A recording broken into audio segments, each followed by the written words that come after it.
भाई से भाई लड़े लड़वले पड़ोस बा मन ही के पड़ी समये के दोस्त बा मन ही के पड़ी समय के दोस्त बा मन ही के पड़ी फिल्म के नकल करस गाड़ी में हरारू फिल्म के नकल करस गाड़ी में हरारू मर्द के संगे संगे गाड़ी मर्द के संगे संगे गाड़ी बाप संग बेटा पी के देखा बेहोश बा बाप संग बेटा पी के देखा बेहोश बा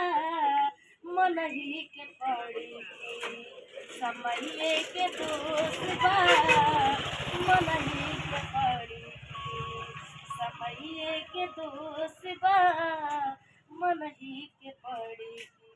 लूचा के राज भई धर्मी धराता लूचा के राज भई धर्मी धराता धन के लालच में ता जनवे मराता धन के लालच में जनवे मराता भाई से भाई लड़े लड़वले पड़ोस बा मन ही के पड़ी समय के दोस्त बा मन ही के पड़ी के दोस्त बा मन ही के पड़ी। हेलो दोस्तों, मैं आप सबकी छोटी बहन मोनिका। अगर मेरा गीत अच्छा लगा तो प्लीज़ मेरे गीत को लाइक और सब्सक्राइब फॉलो जरूर करिएगा, सपोर्ट करिएगा। बहुत बहुत